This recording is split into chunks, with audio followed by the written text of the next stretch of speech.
Let's return to This Week in America. Here's your host, Rick Bratton.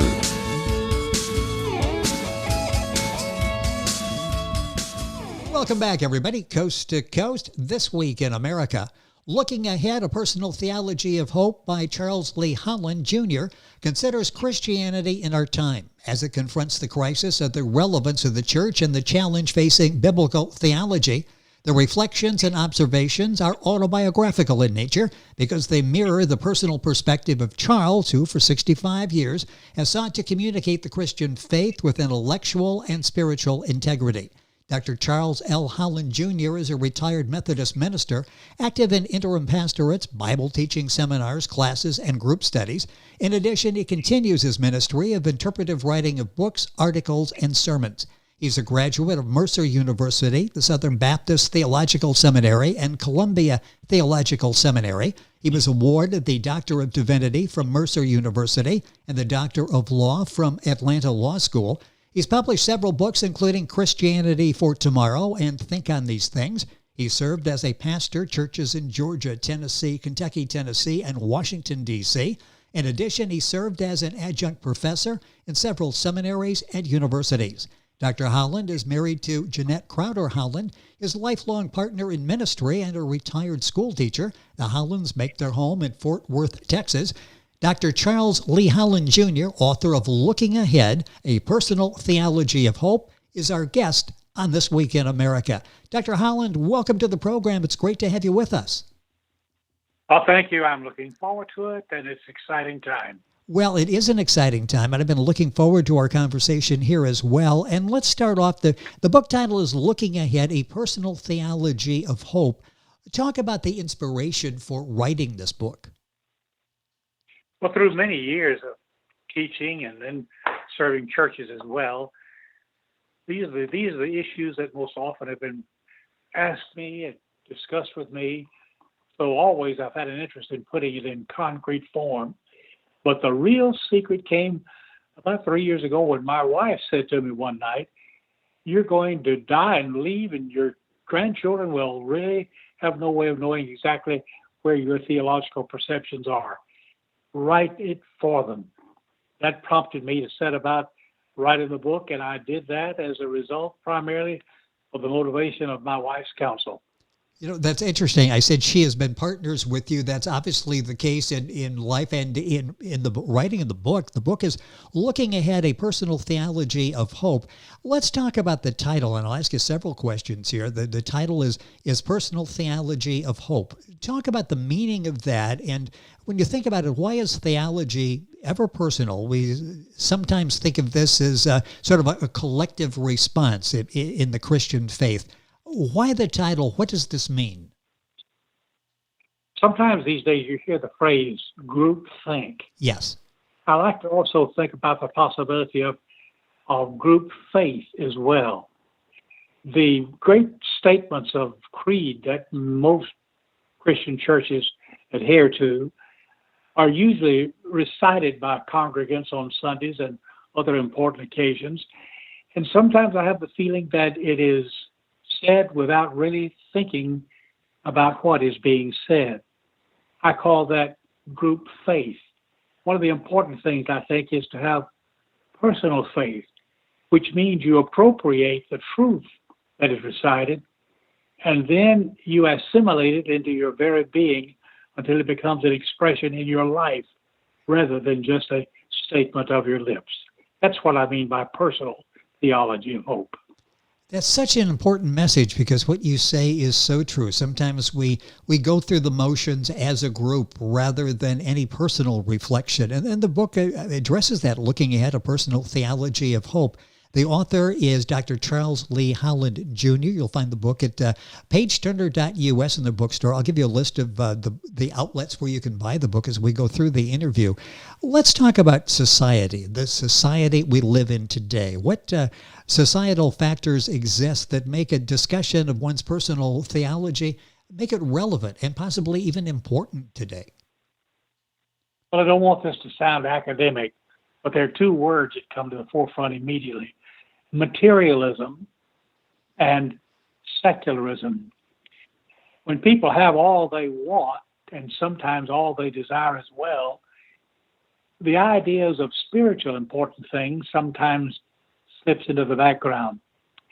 I think that to some extent exists in America, where the abundance of things collected is uniformly and universally received by us all. And the other is secularism. Dr. Georgia Harkness, a great woman theologian of the last century, once said, secularism is the ordering and conducting of life as if God did not exist. I think there's a lot of that going on today as well. So the great forces facing biblical theology today, the Christian faith itself, I think, could be epitomized in those two words, materialism and secularism. With us on the program is Dr. Charles Lee Holland, Jr. His book is Looking Ahead, A Personal Theology of Hope. This is a republished book now available for sale at its lowest retail price, available for sale in all the Amazon sites at Barnes & Noble, Page Turner's bookstore, as I mentioned, Chapters Indigo in Canada, Waterstones in the UK, Booktopia available in Australia and New Zealand, and a lot more. The book's available literally wherever books are sold. You can link on by going to our website, thisweekinamerica.us, to get more information on Dr. Holland's book. In the book, you give emphasis. You talk about the Apostles' Creed. Explain why.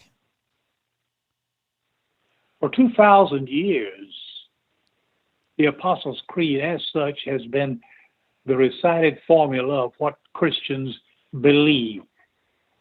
Particularly since I retired almost 20 years ago, I've been in large, medium, and small churches all across Texas. And the thing I've noticed that in virtually all of these Methodist churches, there is a daily Sunday recitation of the Apostles' Creed. It dawned on me that in most instances, it's said by rote memory. A thought occurred, do we really know exactly what we're saying or are reciting? Second thing is, these are words that were first articulated towards the end of the 2nd century and almost codified in the 4th century AD.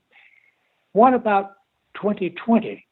Exactly how do these ancient words fit today?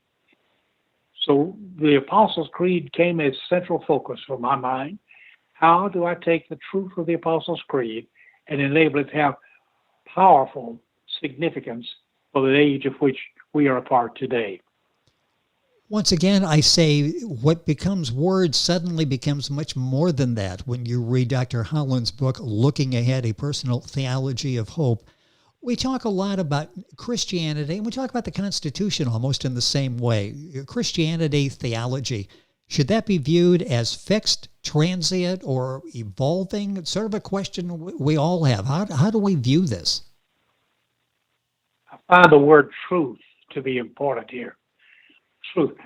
At the trial of Jesus, Pontius Pilate asked a provocative question, what is truth? I think we always struggle with that. Truth is infinitely larger than any single component, whether it be in literature or otherwise. I like to have this statement put forth from time to time. No event recorded in the Bible is true because it's recorded in the Bible. Rather, it's in the Bible because it is true. Take the example, the story of the birth of Jesus. It's not true simply because it's written. It's in the Bible because it's true. Our task in biblical theology is to continue that quest for truth, recognizing that truth has no limits. It has no boundaries. It cannot be circumscribed. Therefore, we constantly look beyond what we think and know to that which can be revealed beyond that of our immediate knowledge. Truth is a key word. Yes, and I was going to mention that absolute truth is something that you discuss very honestly, openly. Looking Ahead, A Personal Theology of Hope is the book by Dr. Charles Lee Holland. As you're going through that, in other words, is the quest for religious truth limited to the literary parameters of the Old and New Testament? No, that's the point I'm trying to make. Yes. Draw a circle, and in that circle, write the word truth. What you've just done is define the limits of what one accepts as valid. erase the circle, and there are no limits to what one considers as valid. And our task is to have a mind that's open to receive new information as well as special revelation that can come from God himself. This is such a fascinating book, Looking Ahead, A Personal Theology of Hope. Dr. Charles Lee Holland Jr., our guest on the program. Book available wherever books are sold. I'll direct you to Page Turner's bookstore, pageturner.us, the bookstore there. In the constant quest for personal theology that balances faith and reason, how do we go about explaining the relationship between science and the biblical narratives of creation and miracle? How do we do that? All too often, I've had the feeling that science and religion are at odds, that science says one thing and religion says another. Let's just take, for example, the story of creation itself. There are those who would say that the Bible says the earth was created in 7 24-hour days. Science says the earth was created over a period of millions of years. The universe came into existence through long process. Which one is right? I think reflective minds would finally come to the conclusion both are right, for both are answering the question of creation from different perspectives. Religion declares what? In the beginning, God created the heavens and the earth. Science discusses how and when. The approaches are different, and yet the conclusions are always the same. They are results of supernatural intervention and process as well. I think science and religion joins hands at this point and become partners in the quest for truth. You also talk about sacred language. Explain exactly what you mean by that. Well, God talk is talk that is familiar to people who go to church or Sunday school classes or Bible studies. God talk involves words that are almost cultic in nature at times. We use words like atonement or reconciliation or heaven or hell. And there is a sort of built-in assumption that everybody knows what we're talking about and everybody agrees with what we think those words mean. So I make an attempt to help us understand that. With us on the program is the author of Looking Ahead, A Personal Theology of Hope, Dr. Charles Lee Holland Jr. We live in a pluralistic, multicultural society. What is the role of the Christian faith in this society? We're dealing now with the question, what is the role of Christianity in a pluralistic and multicultural society? I think a brief answer is important here. Let me share 3 words with you.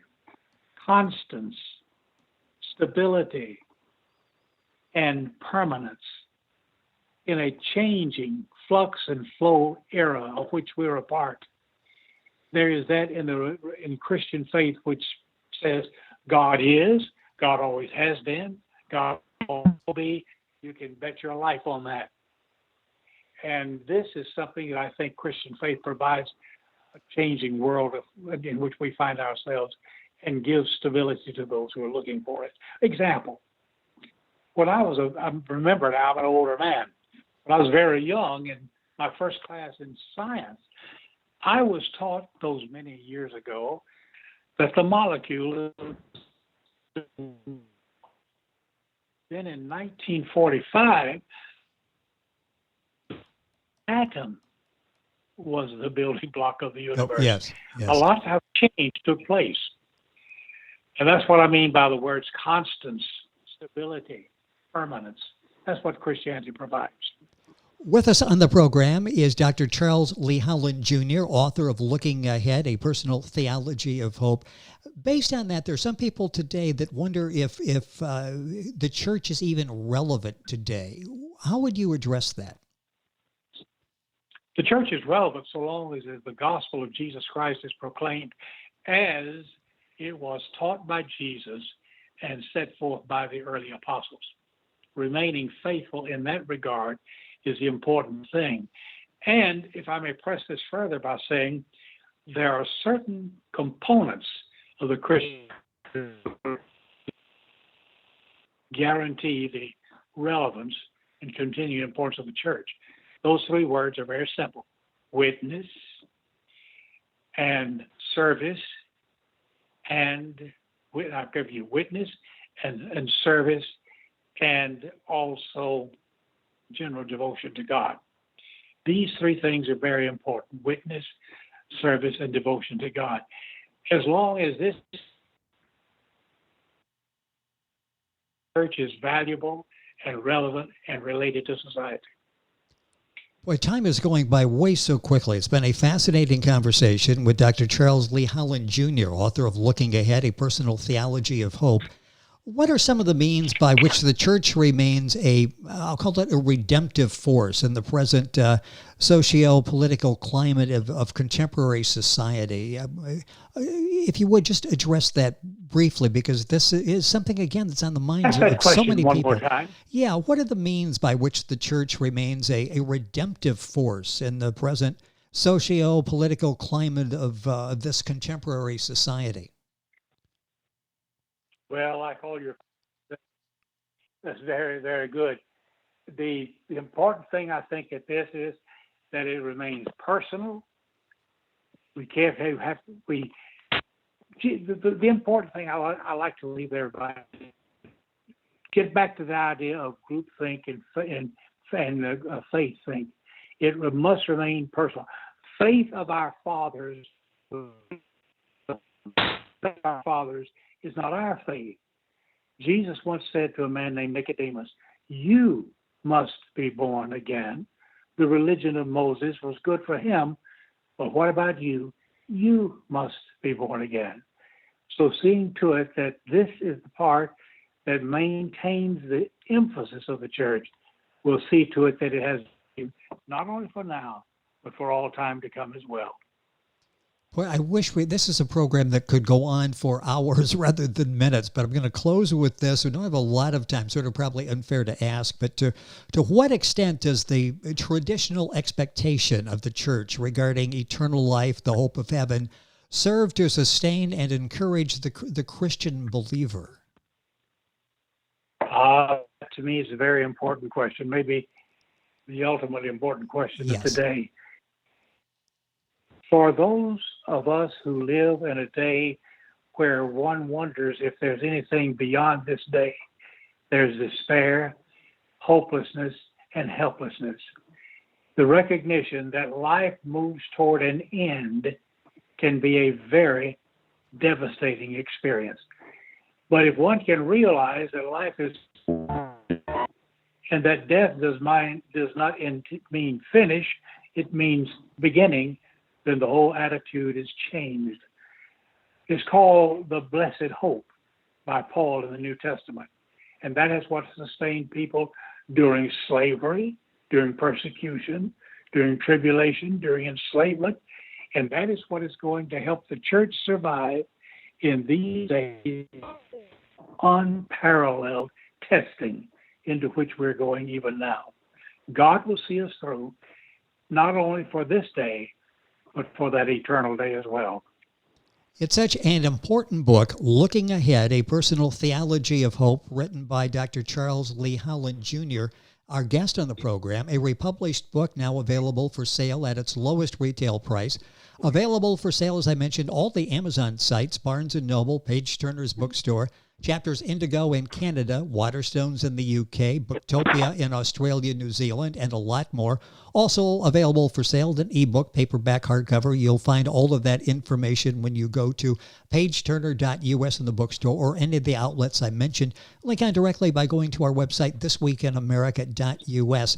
Dr. Holland, it's been a pleasure to have you with us on the program. Excellent job. It's a very thought-provoking book, a very important book, Looking Ahead, A Personal Theology of Hope. Thank you, sir, for being with us on the program.